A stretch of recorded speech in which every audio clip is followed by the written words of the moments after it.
සුරාජ් අපේ ගෙදර අලුත් ඩ්‍රයිවර් පට්ට හැන්ඩි කොල්ලෙක් මමත් ඉතින් ඒ වන්ඩේ කොල්ලෙක් දැක්ක ගමන් ගායලන කෙල්ලෙක්නේ.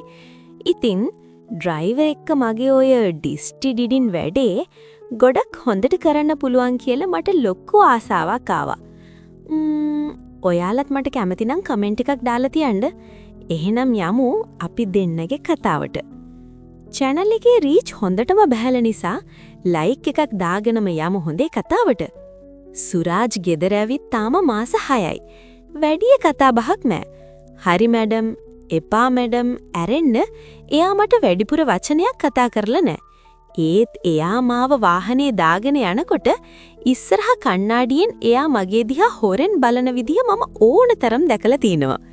ඒ ඇස් හරිම වල්. ඒ බැල්ම මගේ ඇඟට වැටුනම මට දැනෙන්නේ පුදුම හිරිගඩු පිපෙන හැඟීමක්. මම තීරණයක් ගත්තා. මේ රෑ තවත් තනිවම ගෙවන්න මට ඕන උනේ නෑ. ඉන්ටර්කොම් එකෙන් එයාට කතා කළා.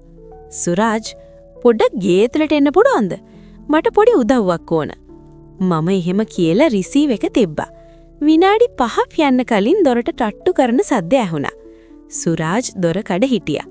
එයා කුඩයක් ඉහළගෙන හිටියත් හුළඟටද කොහෙද එයාගේ ෂර්ට් එකේ භාගයක් තෙමිලා.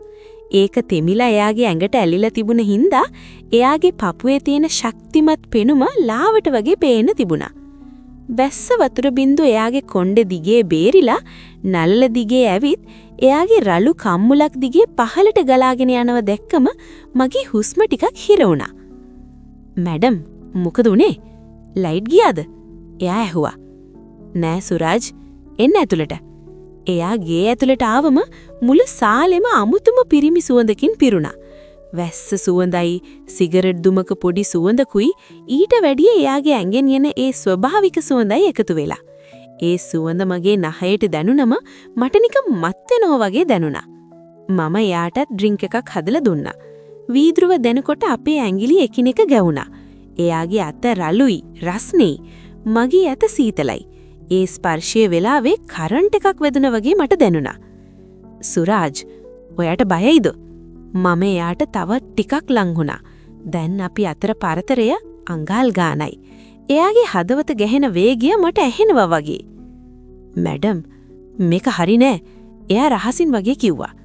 මම මැඩම් නෙවෙයි සුරාජ්. මට අමායා කියන්න. සුරාජ් හිමින් එයාගේ අතක් උස්සලා මගේ කම්මුලක් ඇල්ලුවා. එයාගේ රළු ඇඟිලි තුඩු මගේ මෘදු හම දිගේ පහළට යද්දි මගේ මුළු ඇඟම සීතල වෙලා ගියා. එයා මගේ මූණට පහත් වුණා. එයාගේ උණුසුම් හුස්ම මගේ මූණට වැදුනා. අපි දෙන්න අතර තිබුණේ පුදුම ආකර්ෂණයක්. චුම්බක දෙකක් වගේ අපි ලං වුණා. ඒත් එකපාරටම ලොකු අකුණක් ගැහුවා. ඒ සද්දෙට මුළු ගේම හෙලවුණා. සුරාජ් ගැස්සිලා වගේ පස්සට වුණා. එයා හරියට හීනකින් ඇහැරුණා වගේ වුණා. "සෝරි මැඩම්, මට සමා වෙන්න." එයා වෙවුලුන අතින් වීදුරුව තියලා මගේ දිහා අන්තිම පාරට බලලා වේගෙන් දොර ඇරගෙන වැස්සටම ගියා. පහුදා උදේ මම කැම්පස් යන්න ලෑස්ති වුණා. වෙනදට වඩා ලස්සනට මම ඇඳලා හිටියේ. කාර් එකේ යන ගමන් මම දැක්කා සුරාජ්ගේ ඇස් යට කළු වෙලා තියෙනවා. එයා ඊයේ රාත්‍රියේ නිදාගෙන නැහැ. මම පිටිපස්සේ සීට් එකේ වාඩි වෙලා ඉස්සරහ කණ්ණාඩියෙන් එයාගේ ඇස් දිහා බලාගෙනම ගියා. අපේ ඇස් කණ්ණාඩියෙන් එකට ගැටෙන හැම වාරෙකම එයා ඉක්මනින් ඇස් අහකට ගන්නවා. ඒත් ඒ බැල්ම තිබුණේ පරාජය කරගන්න බැරි ආශාවක්. ට්‍රැෆික් එකේ හිර වුණ වෙලාවක මම ඉස්සරහට නෙවුණා. සුරාජ්, ඊයේ රෑ එයා ස්ටියරින් වීල් එක තද කරගත්තා. මැඩම්, ප්ලීස් අපි ඒ ගැන කතා නොකරෙමු. ඒක වැරදීමක්. වැරදීමක්?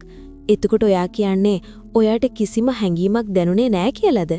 මට තාම දැනෙනවා ඔයාගේ රැවුල මගේ බෙල්ලේ වදිනවා වගේ. එයා එක පාරටම වාහනේ පාර අයිනට කරලා නතර කළා. එයා ඩෑෂ්බෝඩ් එකට ඔලුව ගහගත්තා. දෙයනේ, මට මේක කරන්න බෑ අමායා. ඔයා මාලිගාවක කුමාරිකාවක් වගේ. මම ඩ්‍රයිවර් කෙනෙක්. සර් දැනගත්තොත් මාව මරයි. මම හෙමින් ඉස්සරහා සීට් එක පැත්තට අත දිගු කරලා එයාගේ උරහිසට අත තිබ්බා. එයාගේ ෂර්ට් එකට යටින් එයාගේ ඇඟ ගිනියම් වෙලා තිබුණේ. මට ඕන ඩ්‍රයිවර් කෙනෙක්ව නෙවෙයි. මට ඕන ඔයාව. මම කිව්වේ තීරණාත්මකව. අද හවස අපි කොහේ හරි යමුද? කාටවත් පේන්නේ නැති තැනකට. සුරාජ් කණ්ණාඩියෙන් මගේ ඇස් දිහා බැලුවා. ඒ ඇස්වල තිබුණේ යටපත් කරගත්ත මහා හැඟීම් ගොඩක්. එයා හෙමින් ඔළුව වැනුවා. හවස අපි ගියේ පාළු පාරක් දිගේ. වටේම රබර් වතු. අඳුරු වැටීගෙන එන වෙලාව. පරිසරය හරීම සීතලයි. සුරාජ් වාහනේ අඳුරු තැනක නතර කළා. එන්ජින් එක ඔෆ් කරපු ගමන් මුළු පරිසරයම මීයට පිම්බා වගේ නිශ්ශබ්ද වුණා. ඉස්සරහට එන්න බැරිද? එයා ඇහුවා. ඒක ඉල්ලීමක් නෙවෙයි, ආරාධනාවක්. මම සීට් දෙක වැද්දෙන් ඉස්සරහට නැවුණා. මගේ මූණ එයාගේ මූණට අඟල් ගානක් ළඟට ගියා. එයාගේ අතක් ඇවිත් මගේ බෙල්ල වටේ එතුණා. මේ පාර එයා පස්සට ගියේ නෑ. එයාගේ ඇස්වල තිබුණේ ආදරයත් රාගයත් මුසු වුණු පුදුම බැල්මක්. මම දන්නේ මේක කොහෙන් ඉවර වෙයිද කියලා. එයා මිමිනුවා. හෙට ගැන හිතන් දෙපා. මේ දැන් ගැන විතරක් හිතන්න. එයා මගේ ඔළුව එයාගේ පැත්තට ඇදලා ගත්තා. අපේ තොල් එකිනෙක ගැවෙද්දි මගේ මුළු ලෝකෙම නතර වුණා වගේ දැනුණා. ඒ හාදුව රළුයි. ඒ වගේම ආදරණීයයි. වාහනේ ඇතුලේ AC එක දාලා තිබුණත් අපි දෙන්න දාඩිය දාලා තිබුණා. එයාගේ අත් මගේ කොණ්ඩේ අතරින් යද්දි මට දැනුනේ මම මෙච්චරකල් හෙව්වේ මේ ආරක්ෂාව නේද කියලා. අපි වචනයක්වත් කතා කළේ නෑ. ඒත් අපේ හුස්ම වැටෙන රිද්මය එන්නෙන්නම වේගවත් වුණා. කාටවත්ම නොපෙනෙන අඳුරු රබර් කැලාවක් මැද අපි අපේම ලෝකෙක තනි වුණා. පහුදා හවස අම්මයි තාත්තයි ආපහු ආවා. ගෙදර ආයෙත් පරණ රිදිහටම කාර්යබහුල වුණා. සුරාජ් අම්මලගේ බෑග් ටික උස්සගෙන ගෙදර ඇතුළට එනවා මම උඩටට්ටෝ ඉනම් බලාගෙන හිටියා. තාත්තා එයාට අන දෙන විදිහ එයා yes කියලා ඔළුව නමන විදිහ දැක්කිද්දි මගේ හිතට ආවේ පුදුම කේන්තියක් වගේම ආදරයක්. එයා බෑග් ටික තියලා යන්න හැරෙනකොටම එකපාරටම උඩ බැලුවා. මම බැල්කනි එකේ ඉන්නවා එයා දැක්කා. ඒ තැප්පරේට එයාගේ මූණේ තිබුණ අහිංසක බැල්ම නැටි වෙලා රෑ අපි අතර තිබුණ ඒ රෞද්‍ර ආශාබර බැල්ම මතුවෙලා ආවා. මම ලාවට hina වුණා. එයා ඉක්මනට බිම බලාගෙන ගියා. රෑ කෑම මේසෙදි මම හිටියේ හරි මාමාරුවෙන්. තාත්තා බිස්නස් ගැන කියවනවා, අම්මා පාටි එක ගැන කියවනවා. ඒත් මගේ හිතේ තිබුණේ ගරාජ් එකේ කාමරේ තනි වෙලා ඉන්න සුරාජ් ගැන. මට දැනුණා එයා මගේ ගැන හිතනවා කියලා.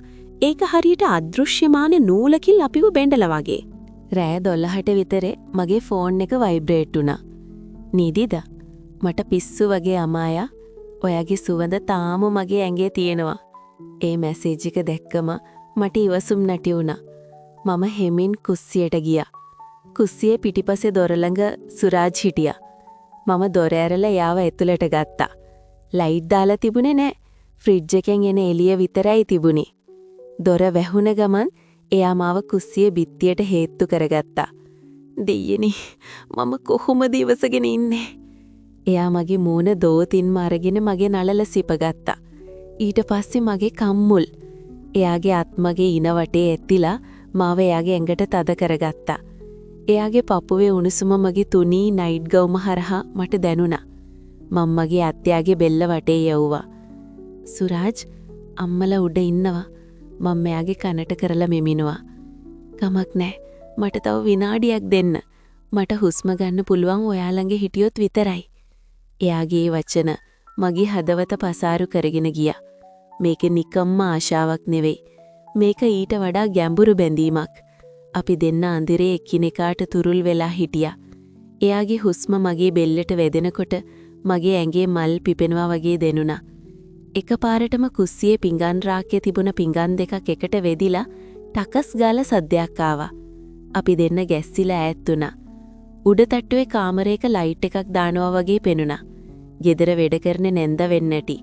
සුරාජ්ගේ ඇස්වල බය පිරීලා තිබුණා. "යන්න, ඉක්මනට යන්න නෙඩම්." එයා මාව පඩිපෙළ පැත්තට තල්ලු කළා. "හෙට, අපි හෙට හම්බෙමු." මම පඩිපෙළ නගින ගමන් ආපහු හැරිලා බැලුවා. සුරාජ් අඳුරේ හිටගෙන මගේ දිහා බලාගෙන හිටියා. එයාගේ පපුව වේගෙන් ගැහෙනවා මට ඒ අඳුරෙත් පෙනුණා. කාමරයට ඇවිත් දොර වහගත්තට පස්සේ මට දැනුනේ පුදුම හිස්කමක්. ඒ වගේම ඊළඟට වෙන්නේ මොකක්ද චීන ත්‍රාසය. හෙට උදේට මම ආයේ මැඩම් වෙන්න ඕනේ. එයා ඩ්‍රයිවර් වෙන්න ඕනේ. ඒත් මේ ගේ ඇතුලේ බිත්ති විතරක් දන්න රහසක් දැන් අපි අතර තියෙනවා. මම ඇඳට වැටිලා සීලිම දිහා බලාගෙන හිටියා. මේ ආදරේ ගින්දරක්. එක්ක අපි දෙන්නම මේකෙන් පිච්චිලා යයි. එහෙම නැත්තම් මුළු ලෝකෙම අපිව නවත්තන්න හදයි. ඒ මොනවා වුණත් මම දැන් පස්සට යන්නේ නැහැ. මම ෆෝන් එක අරන් අන්තිම මැසේජ් එක ගෙහුවා. Good night Suraj. හිනෙන් එන්න.